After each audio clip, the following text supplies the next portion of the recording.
संसद में महिला आरक्षण विधेयक को लेकर हुई तीखी और लंबी बहस के बाद देश की सियासत एक बार फिर पूरी तरह गर्मा गई है।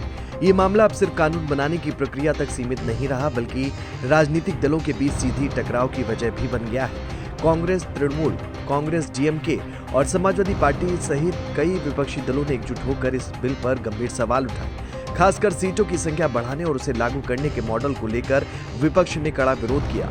इसी विरोध के चलते ये विधेयक फिलहाल पास नहीं हो सका और संसद में बहस और तेज हो गई।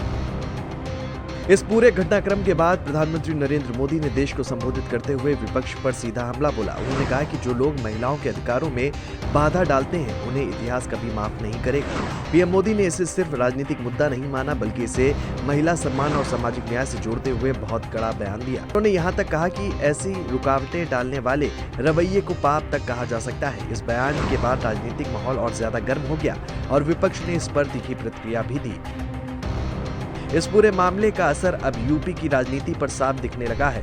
यूपी, जो देश की सबसे बड़ी विधानसभा वाला राज्य है, हमेशा से राष्ट्रीय राजनीति का केंद्र रहा है। अब ये मुद्दा 2027 विधानसभा चुनाव से पहले एक बड़ा राजनीतिक हथियार बनता हुआ नजर आ रहा है। मुख्यमंत्री योगी आदित्यनाथ ने इस मुद्दे पर विपक्ष को कटघरे में खड़ा किया। उन्होंने विपक्षी दलों को महिला विरोधी मानसिकता वाला बताया। योगी आदित्यनाथ ने कहा कि जो दल महिलाओं के सशक्तिकरण की बात करते हैं, वही जब उन्हें अधिकार देने की बात आती है तो विरोध करते हैं। सरकार इस मुद्दे को महिला सशक्तिकरण के बड़े कदम के रूप में जनता के सामने रख रही है।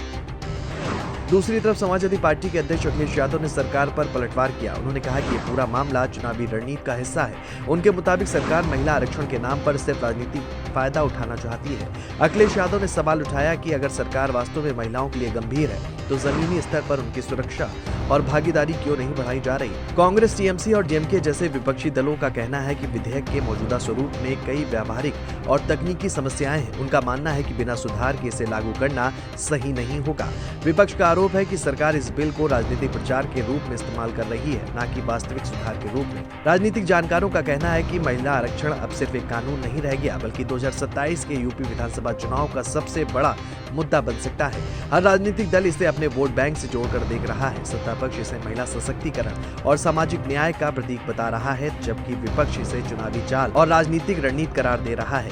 यूपी की राजनीति में महिला मतदाता एक बहुत बड़ा और निर्णायक वोट बैंक है। ऐसे में ये मुद्दा सीधे तौर पर चुनावी समीकरण बदल सकता है। ग्रामीण और शहरी दोनों इलाकों में महिलाएं अब राजनीति में अपनी भूमिका को लेकर ज्यादा जागरूक हो रही हैं, जिससे ये बहस और तेज हो गई है। कुल मिलाकर देखा जाए तो महिला आरक्षण विधेयक अब संसद की चार दीवारियों से निकलकर सीधे जनता और चुनावी मैदान तक पहुंच चुका है। 2027 का यूपी विधानसभा चुनाव इस मुद्दे के इर्द गिर्द घूमता हुआ दिखाई दे सकता है। हर पार्टी अब महिला सशक्तिकरण के नाम पर राजनीतिक जमीन मजबूत करने में जुट गई है और आने वाले समय में ये मुद्दा और बड़ा सियासी तूफान खड़ा कर सकता है।